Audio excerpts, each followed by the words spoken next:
Bismillahirrahmanirrahim. Assalamualaikum warahmatullahi wabarakatuh. Alhamdulillah, bertemu lagi kita di channel Kelas Mengaji. Saya doakan kita semua selalu sehat, rezeki dilancarkan, dan kita semakin semangat untuk belajar mengaji Al-Quran ini.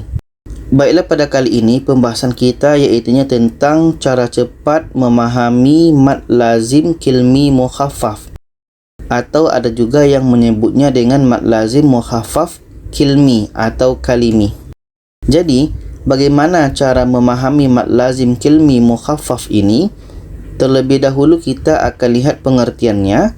Mad itu adalah panjang, lazim itu adalah wajib, kilmi itu adalah kalimah, dan mukhaffaf adalah ringan. Jadi, di sini ada bacaan yang wajib dibaca panjang karena kalimahnya itu dalam keadaan ringan. Nah, apa maksud ringan di sini? Kita lihat pengertiannya, iaitunya apabila tanda mad bertemu dengan huruf yang sukun. Okey, tanda mad bertemu dengan huruf yang sukun. Ini dia. Nah, ini tanda mad bertemu dengan huruf yang sukun. Jadi huruf yang sukun ini, huruf yang berbaris mati itu dibaca secara ringan. Ringan saja huruf yang berbaris sukun atau mati tersebut. Panjangnya 6 harakat. Nah, jadi poinnya, tanda mad bertemu huruf yang berbaris sukun atau mati. Untuk lebih mudah fahamnya, kita akan melihat kepada contoh. Ini dalam surah Yunus ayat 51 ini. Ini tanda mad. Nah, tanda mad bertemu dengan huruf yang mati. Huruf mati di sini, ini huruf matinya. Ini tanda mad bertemu dengan huruf yang mati. Jadi cara bacanya, kita panjangkan dulu 6 harakat, baru kita masuk kepada huruf yang mati. Kita panjangkan 6 harakat A ini, dan baru kita masuk kepada lam yang berbaris mati. Kita baca. Bismillahirrahmanirrahim. Al-ana wa qad kuntum bih. Al-ana. Al-ana. Kita panjangkan dulu 6 harakat, baru kita masuk kepada huruf yang mati. Al-ana. Contoh yang kedua ini dalam surah yang sama, Yunus ayat 91 ini. Masih dalam bentuk yang sama, tanda mad bertemu dengan huruf yang mati. Ini mad lazim kilmi mukhaffaf. Kita baca. Al-ana wa qad asait. Al-ana.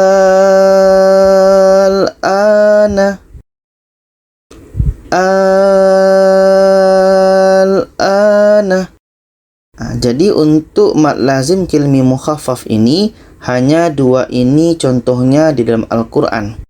Jadi dikarenakan hanya 2 ini saja mad lazim kilmi mukhaffaf, jadi kita tidak perlu masuk ke dalam Al-Quran karena contohnya hanya 2 ini saja dan kita sudah baca di sini. Jadi itu saja kesimpulannya untuk mad lazim kilmi mukhaffaf, tanda mad bertemu dengan huruf yang mati. Kita panjangkan 6 harakat, baru masuk ke huruf mati. Al-ana.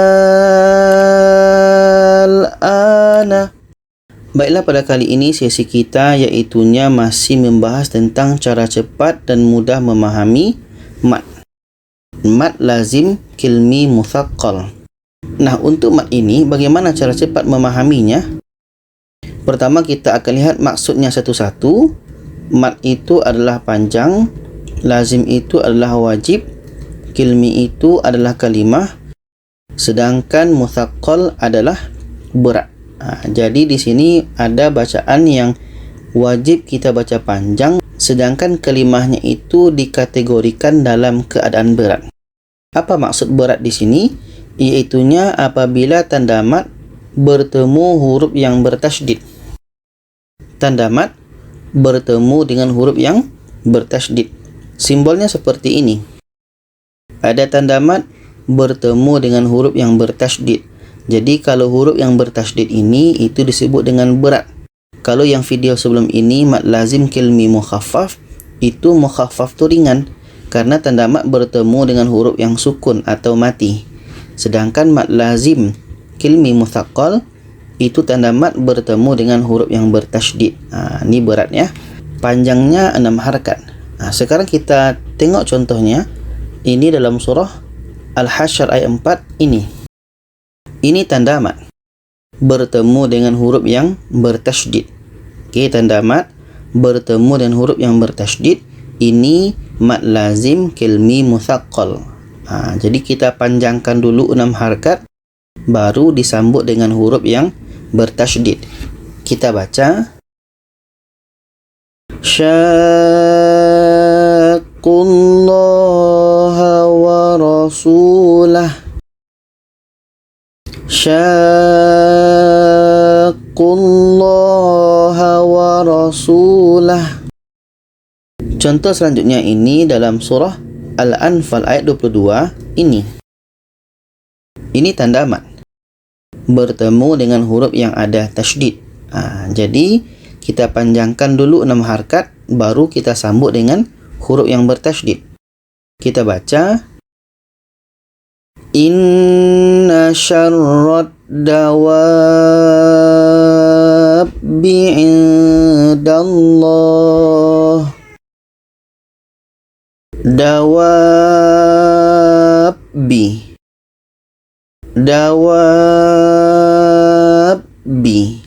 Kita panjangkan 6 harakat, baru kita sambut dengan yang ada tasydid. Sekarang untuk lebih fahamnya lagi, kita akan berpindah kepada Al-Quran untuk mempraktekannya. Ini surah Al-Baqarah ayat 207 sampai 210. Di sini ada satu mad lazim kilmi mutsaqqal, iaitunya pada ayat 208 di sini. Ini tanda mat bertemu dengan huruf yang ada tasydid. Jadi kita baca Bismillahirrahmanirrahim. Ya ayyuhalladzina amanu dkhulu fis-silmi kaffatan wala kafatau. Kita panjangkan dulu 6 harakat, baru kita sambut dengan tasydidnya. Kafatau. Okey, kita teruskan. Wala tattabi'u khutuwatis syaitan. Innahu lakum aduwwum mubin.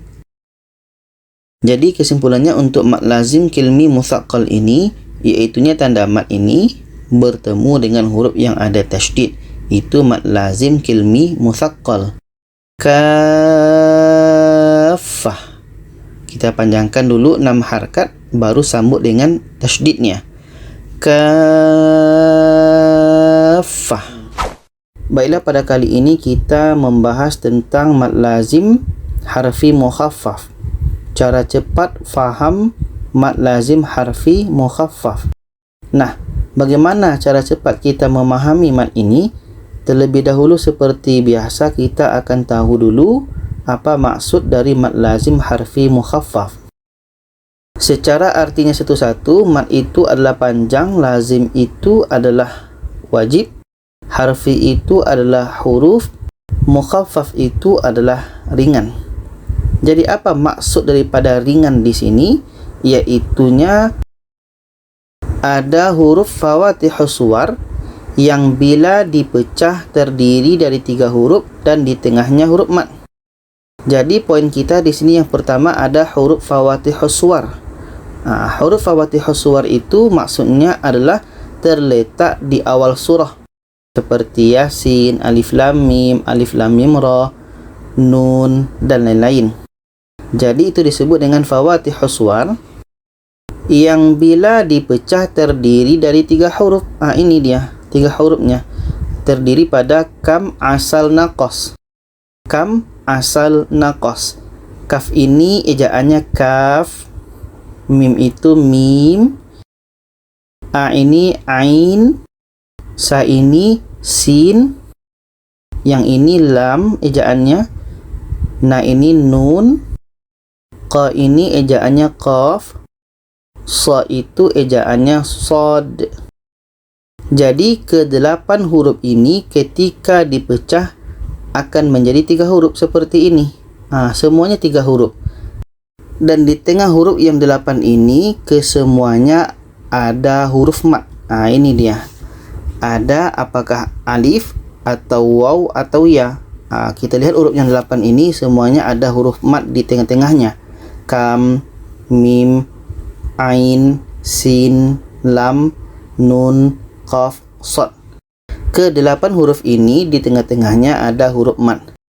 Dan satu lagi poin daripada mad lazim harfi mukhaffaf itu adalah tidak ada proses idgham. Tidak ada proses memasukkan di situ. Idgham itu apakah idgham bi gunna, idgham bila gunna, idgham mislain. Oke. Sekarang untuk lebih mudah fahamnya kita akan melihat kepada contoh ini. Jadi poinnya kita ingat huruf yang 8 ini kam asal naqas. Di sini contoh yang pertama untuk surah Qaf ayat 1 ada qaf. Qaf ini sudah jelas.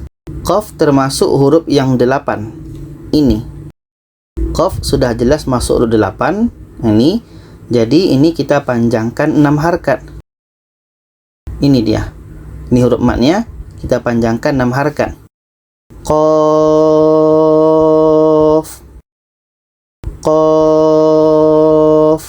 Oke, ini qaf ini termasuk huruf yang 8 dan tidak ada proses idgham di sini. Seterusnya ini Yasin. Yasin ini di mana termasuk kam asal naqasnya pada sinnya. Nih sin. Ini huruf sin nih. Ada salah satu huruf 8 di sini yaitunya sin. Asal ini sin. Jadi Yasin ini pun termasuk mad lazim kilmi mukhaffaf karena tidak ada di sini terjadi idgham. Yasin.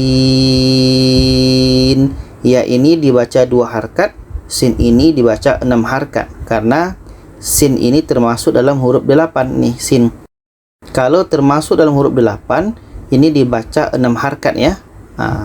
Huruf yang 8 ini dibaca 6 harakat. Seperti qaf tadi 6 harakat, sin ini 6 harakat. Kalau ya 2. Kenapa ya ini dibaca 2? Itu ada penjelasan tersendiri. Nanti cek video di deskripsi. Saya pernah membahasnya. Contoh yang ketiga ini dalam surah Maryam ayat 1. Ini. Kita keluarkan ejaannya satu-satu. Kaf. Kaf itu ini ejaannya kaf, ada alif tengah-tengah huruf madnya. Kaf ini. Seterusnya ain. Ain pun termasuk huruf yang 8 ini. Ada huruf mad di tengah-tengahnya. Setelah itu shad. Shad pun termasuk huruf 8. Jadi kaf, ain, shad ini kita baca 6 harakat. Sedangkan ha dengan ya itu 2 harakat saja. Kenapa alasannya? Sama seperti tadi. Nanti penjelasannya di video di deskripsi. Saya pernah membahasnya. Jadi kaf, ha, ya, ain, shad ini kaf 6 harakat, ha 2, ya 2, ain dengan shad 6 harakat. Dan di sini tidak terjadi proses idgham. Yang ada terjadi hanya ikhfa hakiki. Di mana letak ikhfa hakikinya? Di sini. Ada nun mati bertemu sha. Nun mati bertemu sha. Di sini ada nun mati bertemu sha, hukumnya adalah ikhfa hakiki. Belum lagi terjadi idgham. Jadi ini mad lazim kilmi mukhaffaf. Kita baca Kaf ha ya ain shad. Jadi di sini ain kita panjang 6 harkat. Setelah itu disambut dengan dengung 2 harkat di sini karena nun mati bertemu sa, ikhfa hakiki. Setelah itu kita panjangkan 6 harkat, baru da ini mati. Kebetulan yang mati adalah da, maka ini hukumnya qalqalah. Qalqalah kubra. Kita ulang. Kaf ha ya ain shad. Jadi nanti untuk kita mengetahui mad lazim kilmi mukhaffaf itu, pastikan kita cari huruf yang 8 ini dulu. Setelah bertemu dengan huruf yang 8 ini, pastikan di situ tidak terjadi idgham. Okey, pastikan tidak terjadi idgham. Coba komen di bawah di komentar apa saja awal surah yang termasuk hukumnya mad lazim kilmi mukhaffaf. Bagi yang jawabannya betul, saya doakan selalu diberikan kesehatan, rezeki yang melimpah, dan selalu dalam lindungan Allah. Baiklah, pada kali ini sesi kita iaitunya cara cepat mudah memahami mad lazim harfi mutsaqqal. Pada video sebelum ini kita telah pernah membahas tentang mad lazim harfi mukhaffaf. Jadi cek saja videonya di deskripsi. Jadi sekarang bagaimana cara cepat memahami mad lazim harfi mutsaqqal? Kita lihat ini. Mad itu adalah panjang, lazim itu adalah wajib, harfi adalah huruf, dan mutsaqqal adalah berat. Apa maksud berat di sini? Kita lihat ini dulu, iaitunya huruf fawatihus suwar yang bila dipecah terdiri dari 3 huruf dan di tengahnya huruf mad. Jadi untuk fawatihus suwar iaitunya itu maksudnya huruf-huruf yang terletak di awal surah. Itu namanya fawatihus suwar yang bila dipecah terdiri dari 3 huruf. Ini terdiri pada huruf yang 8, kam, asal, naqas. Masih sama dengan mad lazim harfi mukhaffaf. Mad lazim harfi mukhaffaf juga menggunakan huruf yang 8 ini, kam, asal, naqas. Yang mana 3 huruf itu? Iaitunya ka ini kaf, yang ini mim, a ini ain, sa itu sin, yang ini lam, na itu nun, qa itu qaf, yang ini shad. Kalau kita lihat ke-8 huruf ini semuanya terdiri dari 3 huruf. Dan huruf yang 8 itu di tengahnya ada huruf mad. Okey, alif waw ya. Kita nampak semua di sini ke-8 huruf ini yang terdiri dari 3 huruf. Di tengah kam, mim, ain, sin, lam, nun, qaf, shad, itu kesemuanya di tengah-tengahnya ada huruf mad. Nah, apa maksud berat di sini? Iaitunya ada proses idgham. Okey, ada proses idgham di situ pada mad lazim harfi mutsaqqal. Jadi itu yang dimaksud dengan berat.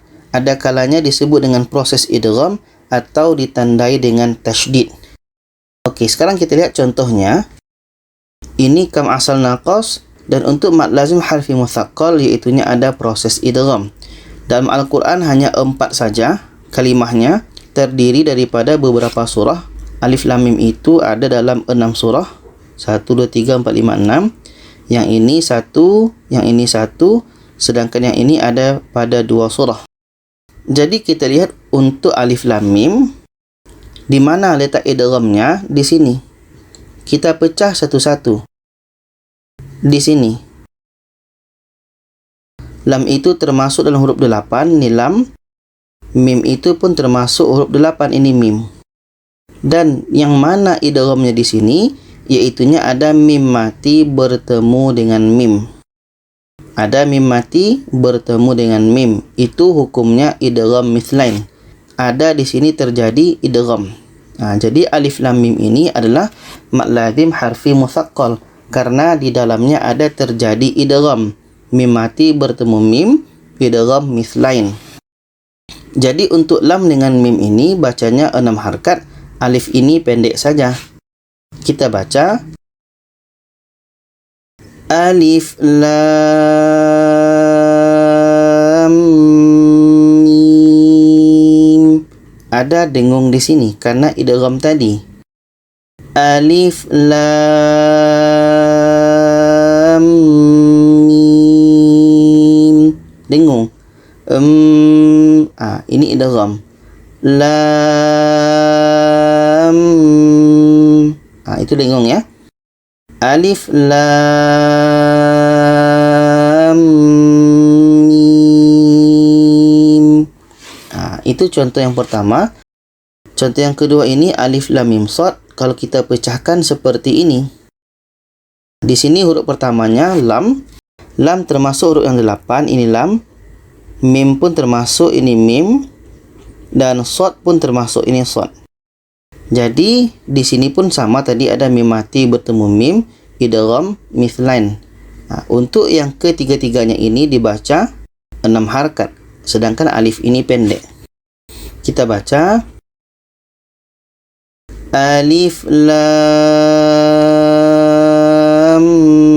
mim shad. Ada dengung di sini. Dan kebetulan yang da mati ini, ketika da mati adalah hukumnya qalqalah. Ada pantulan. Shad. Qalqalah. Kita ulang. Alif lam mim shad. Contoh yang ketiga ini alif lam mim ra. Kalau kita pecahkan seperti ini, lam termasuk huruf yang 8, ini mim pun termasuk huruf yang 8. Jadi alif lam mim ra masih huruf yang sama, mim mati bertemu mim, idgham mithlain. Lam mim kita baca 6 harkat. Kalau ra ini 2 harkat, alif pendek saja. Kenapa ra ini 2 harkat? Nanti cek videonya di deskripsi. Kita baca alif lam